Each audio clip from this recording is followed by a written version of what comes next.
अब महाभारत पर एक वार्तालाप सुनिए। भक्त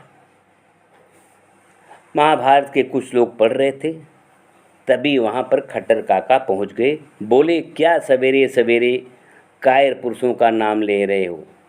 भक्त ने कहा, खट्टर काका, धर्मराज जैसे महापुरुष को आप ऐसा कहते हैं? खट्टर काका बोले, धर्मराज नहीं, मूर्ख राज, जो जुए के पीछे अपना राजपाट गंवाकर स्त्री पर्यंत को हार जाए और जंगलों में मारा मारा फिरे, उसे और क्या कहेंगे? उनका एक ही जोड़ा है, राजा नल, वह भी जुए के पीछे अपना सर्वस्व गंवाकर जंगलों की खाक छानने गए और वहाँ अपनी सोई हुई पत्नी को अर्धनग्न छोड़कर चुपके से भाग गए। नल और युधिष्ठिर दोनों एक ही जुए में जोतने लायक हैं। जिसने यह श्लोक बनाया है उसने खूब जोड़ा मिलाया है। भक्त खट्टर काका, युधिष्ठिर महाभारत के आदर्श पात्र हैं जिनसे शिक्षा मिलती है। खट्टर, हाँ, सबसे बड़ी शिक्षा तो यही मिलती है कि खानदान में एक भी नालायक पैदा होने से संपूर्ण वंश का नाश हो जाता है। यदि युधिष्ठिर जुआरी नहीं निकलते तो महाभारत का संहारकारी युद्ध क्यों छिड़ता? भक्त खट्टर काका, लोग कहते हैं कि कौरवों के अन्याय से महाभारत का युद्ध हुआ और आप उल्टे युधिष्ठिर के मत्थे दोष मढ़ते हैं। खट्टर, तुम स्वयं सोच कर देखो, यदि युधिष्ठिर महाराज जुआ खेलने नहीं जाते तो इतना होता क्यों? जो उस पर पासा फेंकते गए, पत्नी तक को दांव पर चढ़ा दिया। अजीब बेवकूफ़ को तो लोग भड़काते ही हैं। इनकी अपनी अकल कहाँ चढ़ने गई थी? और जब हार ही गए तो इसमें दूसरों का क्या दोष? चुप लगा जाते। यह क्या कि हार भी जाएंगे और गद्दी भी चाहेंगे। भक्त खट्टर काका, द्रौपदी पर इतना अत्याचार हुआ जो आप नहीं देखते? खट्टर काका बोले, तुम द्रौपदी का दोष क्यों नहीं देखते? दुर्योधन महल देखने आए थे, उन्हें नया संगमरमर देखकर जल का भ्रम हो गया। उस पर द्रौपदी खिलखिलाकर बोल उठी, अंधे का बेटा अंधा ही होता है। अब तुम ही कहो, यह कितनी बड़ी बदतमीजी हुई। क्या कोई भी सलज्ज कुलवधू ससुर भसुर के प्रति ऐसे शब्द का व्यवहार कर सकती है? लेकिन रूप गर्विता द्रौपदी को तो कभी जेठे छोटे का लिहाज नहीं रहा। पांचों पांडवों को एक ही लाठी से हाँकती थी, बल्कि युधिष्ठिर पर और भी ज़्यादा धौंस जमाती थी। मगर कौरव तो वैसे गाबंदी नहीं थे जो चुपचाप अपमान का घूंट पीकर रह जाते। वे अपने पिता के असली पुत्र थे, उन्होंने कसकर बदला लिया। भक्त, परंतु धर्मराज युधिष्ठिर तो साक्षात धर्मपुत्र हैं। खट्टर काका बीच में काटते हुए बोले, धर्मपुत्र नहीं, अधर्मपुत्र कहो। और बराबर धर्मराज की रट क्या लगाए जा रहे हो? जो युधिष्ठिर अपने छोटे भाई अर्जुन की स्वयंवर परिणीता पत्नी अनुजवधु द्रौपदी को गर्भवती करने में नहीं हिचके, उन्हें तुम धर्मराज कहते हो? ऐसे को तो अधर्मराज कहना चाहिए। भक्त, परंतु यह तो माता कुंती की आज्ञा थी कि पांचों भाई बराबर बराबर बांट लो। खट्टर काका उत्तेजित होकर बोले, अजी, पांचाली क्या पंचामृत प्रसाद थी जो इस तरह वितरण किया गया? यह तो गनीमत समझो कि पांचाली के 5 अंगों का बंटवारा नहीं किया गया, नहीं तो बेचारी की और गत बन जाती। फिर भी क्या कम दुर्दशा हुई? 5 पुरुषों के बीच एक स्त्री, उस पर सबका हक, जैसे वह नारी नहीं हो, साझे की गुड़गुड़ी हो, बारी बारी से सभी पिए। क्या भले आदमियों का यही तरीका है? सच पूछो तो पांडव लोग पतित थे, उन्होंने कुल को डुबो दिया। इसी से तो एक बार कर्ण ने भरी सभा में कहा था, पांचाली धर्मपत्नी नहीं, पांचों की रखैल है। एको भर्ता स्त्रिया दैवई चिन्हितम कुरुनंदनम, इयम तवने कैसाम बध कीर्तिम विनिश्चिता। महाभारत सभा पर। भक्त खट्टर काका, कौरवों ने उतना अन्याय किया, दुशासन की भरी सभा में द्रौपदी की साड़ी तक खोलने लगा। अब इससे बढ़कर अपमान क्या होगा? खट्टर काका बोले, विचार कर देखो तो द्रौपदी का अपमान स्वयं युधिष्ठिर ने किया, जिन्होंने पत्नी की देह का खुला विज्ञापन करते हुए उसे दांव पर चढ़ा दिया। मेरी पत्नी न नाटी है, न बहुत लंबी है, न दुबली पतली है, न बहुत मोटी है। उसके काले काले घुंघराले बाल हैं, मैं उसी को पासे में चढ़ा रहा हूँ। इस तरह तो वह बोले जो स्त्री का दलाल होगा। और जब वह हार गए तो दुशासन को बदला साधने का मौका मिल गया। उस सुकेशी को केस पकड़कर खींच लाया। महाभारत सभा पर। जानते हो द्रौपदी ने उस समय युधिष्ठिर की कैसी निंदा की? महाभारत सभा पर। ऐसा मूर्ख राजा कौन होगा जो जुए के नशे में होश गंवाकर अपनी स्त्री को दांव पर चढ़ा दे? जब दुशासन द्रौपदी का पकड़कर सभा में ले जाने लगा, द्रौपदी को पकड़कर सभा में ले जाने लगा, तब वह धीरे धीरे बोली, मैं अभी रजस्वला हूँ, एक ही कपड़े में हूँ, उतने लोगों के बीच कैसे ले जाओगे? महाभारत सभा पर। इस पर दुशासन ने जवाब दिया, तुम रजस्वला रहो, एक वस्त्रा रहो या विवस्त्रा रहो, हमने तुम्हें जुए में जीत लिया है। अब तुम हमारी दासी हो, जो मन में आवेगा करेंगे। तदनंतर खींचातानी होने लगी। द्रौपदी के केस चितरा गए, आधी साड़ी नीचे गिर गई। बेचारी हाथों से छाती छिपाती हुई गिड़गिड़ाने लगी, माँ माँ व्यवस्त्राम कुरु माँ विकासी। मुझे बिल्कुल नग्न मत करो, मुझे बिल्कुल नग्न मत करो। इस तरह करुण प्रार्थना करती हुई उसने कुपित दृष्टि से अपने पतियों की ओर देखा, लेकिन तिस पर भी दुशासन जबरदस्ती उसकी साड़ी खींचकर उसे नंगी करने लगा। उधर द्रौपदी की लाज लूटी जा रही थी, इधर पांडव लोग चुपचाप सभा में बैठे रहे। पत्नी पर बलात्कार होते हुए देखकर भी वे स्थित प्रज्ञ की तरह निर्विकार देखते रहे। उनकी आंखों का पानी मर चुका था, गिर चुका था। भक्त ने कहा, खट्टर काका, उस समय मौका नहीं था। खट्टर काका डांटते हुए बोले, जब अब उससे बढ़कर कैसा मौका होता जी? जरा भी आन हो रहती तो वहीं जान दे देते, दुशासन पर टूट पड़ते, मर मिटते। अर्जुन भीम की गांडीव गदा किस दिन के लिए थी? खट्टर काका थोड़ी देर चुप रहे, फिर कहने लगे, तभी तो द्रौपदी ने एक बार खींचकर कहा था, मेरे ये पति नहीं है। यह कहकर वह हाथ से मुंह ढककर रोने। उस करुण क्रंदन में अश्रुओं की वर्षा हुई कि पांचाली की सुस्पष्ट छातियां भीग कर सरोबोर हो गई। लेकिन तो भी पतियों की छाती में जोश का उफान नहीं आया। वे नामर्द की तरह उन्हें ताकते रह गए। तभी तो एक बार उर्वशी ने अर्जुन को धिक्कारते हुए कहा था कि तुम पुरुष नहीं नपुंसक हो, स्त्रियों के बीच जाकर नाचो। भक्त ने कहा, खट्टर काका, पांडव तो वीरता के लिए प्रख्यात थे, विशेषतः अर्जुन।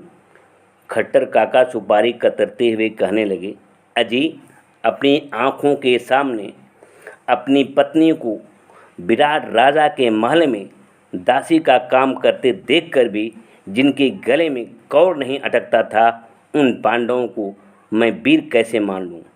अर्जुन में पुरुषार्थ रहता तो जनखे की तरह दाढ़ी मूछ मुड़ाकर लहंगा चोली पहनकर बृहन्नला के वेश में राजकन्या को नाच सिखलाने पर रहते, और भीम तो भोजन भट्ट की ठहरे।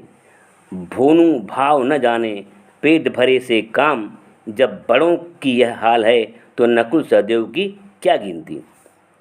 भक्त ने कहा, खट्टर काका, उसमें पांडव लोग अज्ञातवास में थे। खट्टर काका बोले, सच पूछो तो वे लोग मुंह दिखाने लायक थे ही नहीं। जिस कृष्ण ने अर्जुन की खातिर उतना किया, कृष्णा की लाज बचाई, उन्हीं कृष्ण की बहन सुभद्रा को अर्जुन भगा कर ले गए। इतना भी विचार नहीं किया कि मामा की बेटी ममेरी बहन है। अर्जुन अपनी ममेरी बहन को भगा लाए। भीम अपनी मौसेरी शिशुपाल की बहन को। इन लोगों ने सब धर्म कर्म भ्रष्ट कर दिया। मुझे क्षुब्ध देखकर खट्टर काका कहने लगे, सोच कर देखो तो पांडवों का मूल ही भ्रष्ट है। पांडव जार जाता। पांडवों के पिता पांडु स्वयं अपनी पत्नियों कुंती माद्री से पुत्र उत्पन्न करने में असमर्थ थे। अतएव 5 देवताओं को आवाहन कर 5 पांडवों को पैदा करा। अजी, इससे तो पांडव निसंतान ही मर जाते, सो अच्छा होता। जिससे 100 भतीजे हों, उसे वंश बढ़ाने की इतनी लालसा क्यों, और सो भी दूसरों के भरोसे। यदि पांडु भी भीष्म की तरह संतोष कर लेते तो राजगद्दी के लिए झगड़ा ही नहीं उठता। धृतराष्ट्र के पुत्र राष्ट्र को धारण किए रह जाते, लेकिन पांडु की आंखों में तो पीलिया छाया हुआ था। उनके जारज पुत्रों ने कुल को भसा दिया। भक्त ने कहा, खट्टर काका, अभी पांडवों पर लगे हुए हैं आप, मैं उनके साथ क्या बहस करता। पुनः स्तोत्र पढ़ने लगा। अहिल्या द्रौपदी तारा कुंती मंदोदरी तथा पंचकन्या असमृत नित्यम महापातक नाशकम। खट्टर काका फिर टोक बोले, अहिल्या द्रौपदी तारा कुंती मंदोदरी ये 5 तो शादीशुदा थी, तब पंचकन्या क्यों कहते हो और उन्हें प्रातः असमणीय क्यों समझते हो। भक्त ने कहा, वे पतिव्रता थीं। खट्टर काका बोले, इनमें कौन पतिव्रता थी। अहिल्या ने ऐसा कर्म किया कि पाषाण हो गई। तारा और मंदोदरी अपने देवरों की अंकसायनी बनी, और कुंती द्रौपदी की तो बात ही निराली है। सास ने 5 का तोष रखा था, तो फिर बहू क्यों पीछे रहती, वह भी 5 की दुलारी बन गई। अजी, द्रौपदी निरंतर पत्तियों को ताश की पत्तियों की तरह बदलती रही। अजी, द्रौपदी निरंतर पतियों को ताश की पत्तियों की तरह बदलती रही, और स्वयं लाल पान की बीबी बनकर पतियों को गुलाम बनाए रही। वह पति के कंधे पर चढ़कर चलने वाली पत्नी थी। एक बार वन में चलते चलते गिर गई तो युधिष्ठिर रोने लगे। छी, मैं कैसा मूर्ख निकला कि जुए के फेर में पड़कर आज ऐसी सुकुमारी राजकन्या को लेकर जंगली जानवरों के बीच में वन में भटक रहा हूँ। मेरे ही पाप के फल से बेचारी भूमि पर गिर पड़ी है। भीम नकुल आदि उसे गोद में उठाकर ले चलने को तैयार हो गए। एक पत्नी होकर रहती तो ऐसी खातिर होती क्या।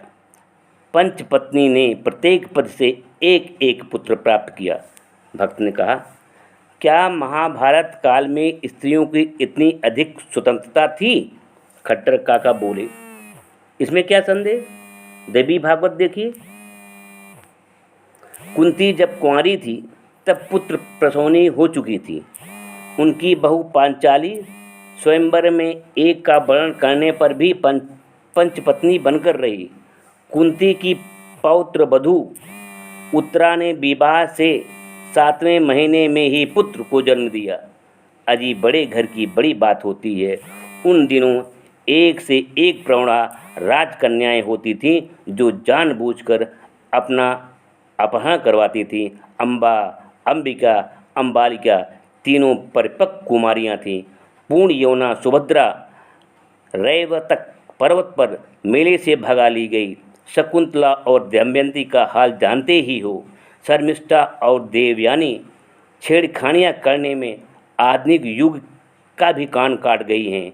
बाणासुर की कन्या उषा ऐसी प्रबला निकली कि सोए हुए अनिरुद्ध को जबरदस्ती अपने सेनागार में मंगवा कर उसके साथ संपर्क किया। यह है ब्रह्मवैवर्त पुराण। शंभोगम कार्यामासम बुब्धे न दिवानिशम। अजी कहाँ तक गिनाऊं? इन्हीं लोगों के उपाख्यानों से तो महाभारत भरा हुआ है। काव्य पुराण में सामान्य गृहिणों का वर्णन थोड़ी ही रहता है। मैंने पूछा, खट्टर काका, महाभारत से क्या शिक्षा मिलती है? खट्टर काका बोले, एक शिक्षा तो यही मिलती है क्या, जब कुल की स्त्रियां दूषित हो जाती हों तो वर्णशंकर उत्पन्न होते हैं और वे कुल का नाश कर देते हैं, जैसे पांडु के पुत्रों ने किया। अब खट्टर काका, पांडु की स्त्रियां क्यों भ्रष्ट हुई? खट्टर काका बोले, उन्हें स्वयं पति ने भ्रष्ट किया। आजकल तो नियोजन का फैशन है, लेकिन उन दिनों नियोग की प्रथा थी, अर्थात पुत्र प्राप्ति के लिए पर पुरुष से समागम करने का विधान था, क्योंकि उस समय सतीत्व रक्षा से अधिक वंश रक्षा का महत्व था। अपुत्रस्य गति नास्ति, इसलिए पांडु ने स्वयं अपनी पत्नी को आज्ञा दी, बल्कि खुशामद की कि किसी से पुत्र उत्पन्न करवाओ। देखो वह कुंती को कैसे समझाते हैं। पति के कहने पर भी जो स्त्री पुत्र प्राप्त के निमित्त पर पुरुष से सिंचन नहीं करवाती, वह पाप की भागनी होती है। महाभारत आदि पर्व। इतना ही नहीं, वह कई नजीरें भी पेश करते हैं। उद्दालकस्य पुत्रेण धर्म्या वै श्वेतकेतुना सौदासेन च रंभोरु नियुक्ता पुत्रजन्मन् एवं कृतवंती सोऽपि भर्तु प्रियश्चिकीर्ष्या अस्माकम अब ते जन्म विदितम कम लक्षणे। महाभारत आदि पर। और तो और वह अपनी ही माता अम्बालिका का हवाला देते हुए कहते हैं कि मेरा जन्म भी तो नियोग से ही हुआ है, सो तुम जानती ही हो। अब ऐसी हालत में बेचारी कुंती या माद्री क्या करती? वे अपने पति की आज्ञा सिरोधार कर अपनी सास के चरण चिन्हों पर चली। भक्त ने कहा, खट्टर काका, पांडु की माता ने ऐसा क्यों किया था? खट्टर काका बोले, उन्होंने अपनी सास सत्यवती की आज्ञा से ऐसा किया था। देखो सत्यवती अपनी पुत्र वधू को कैसी शिक्षा दे रही है। महाभारत आदि पर क्या? नष्टम च भारतम वर्षम पुनरेव समुद्र पुत्रम जने सुश्रेण देवराज संप्रभा। अर्थात हे सुंदरी, भारतवर्ष नष्ट हो रहा है, उसका उद्धार तुम्हारे ही हाथों में है। किसी से इंद्र के समान तेजस्वी पुत्र पद जन्माओ। इतना ही नहीं, इस पूर्ण कार्य के लिए एक सुयोग्य व्यक्ति व्यास की सिफारिश भी करती है, सो भी भीष्म से, जो अम्बालिका के भसुर थे। जब भीष्म कुंठित होने लगे, तब सत्यवती ने जो कुछ लजाते हुए बिहस कर कहा, तुम्हें एक रहस्य बता रही हूँ। जब मैं यौवन काल में मत्स्यगंधा नाम से विख्यात थी, तब एक बार पराशर मुनि मेरी नाव में आए थे यमुना पार करने के लिए। मैं भी उसी नाव पर थी। वह मुझे देखकर मोहित हो गए, लेकिन दिन के प्रकाश में लोगों के सामने अपनी इच्छा कैसे पूरी करते, तब उन्होंने योग बल से घना कुहासा उत्पन्न कर भोग किया, जिससे मुझे एक पुत्र उत्पन्न हुआ। वह पुत्र व्यास के नाम से प्रसिद्ध है। तुम उन्हीं व्यास को बुलाकर ले आओ। महाभारत आदि पर। वही व्यास विचित्र वीर की विधवा पत्नियां अंबिका अम्बालिका के गर्भ से पुत्र को उत्पन्न किया। मुझे मुंह ताकते देखकर खट्टर काका बोले, तब व्यास बुलाए गए। उन्हीं के वीर से पांडु और धृतराष्ट्र का जन्म हुआ। नियोग के समय अंबिका ने आंखें मूंद ली थी, इसलिए उन्हें जन्मांध पुत्र हुआ। अंबालिका ने चंदन लेप कर लिया था, इसीलिए पांडुपुत्र हुआ।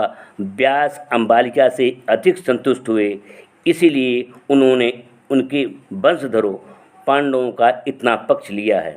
मैंने पूछा, खट्टर काका, उतने बड़े ज्ञानी होकर भी व्यास व्यभिचार कर्म में कैसे प्रवृत्त हुए? खट्टर काका बोले, देखो, आत्मा वै जायते पुत्रः। व्यास के पिता पराशर मुनि ने भी तो वही किया था। मत्स्य गंधा प्रजग्राह मुनि कामातुरता, यह देवी भागवत। कामातुर होकर मत्स्यगंधा को पकड़ लिया था, और जब बेचारी मछुआरिन कन्या डरते डरते बोली, आप तो भोग करके चले जाइएगा और मुझे गर्भ रह गया तो अपने पिता को क्या कहूँगी, तब पराशर ने आशीर्वाद दिया था, पुराण कर्ता पुत्रस्ते भविष्यत वरानने वेद विद भाग्यकर्ता चा ख्यातश्च भुवन त्रये, देवी भागवत।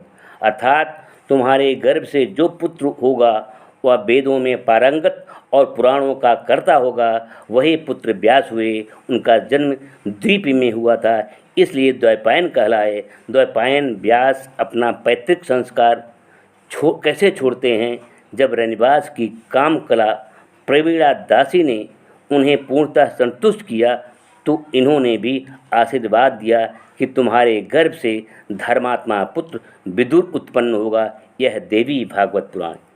इसीलिए देखते नहीं हो महाभारत में व्यास ने विदुर की कितनी बड़ाई की है। खट्टर काका बोले, देखो जी, सत्यवती से अंबालिका ने सीखा, अंबालिका से कुंती ने सीखा, कुंती से द्रौपदी ने सीखा। इसी प्रकार विचित्र वीर के कुल में विचित्र परंपरा चली और कुल वधुएं दूषित होती गईं। उन्हें वर्णशंकर पुत्रों ने जो कुल ध्वंस किया वह तो विदित ही है। महाभारत मनन करने की वस्तु है। इसमें क्या नहीं है? यत् भारते तन् भारते।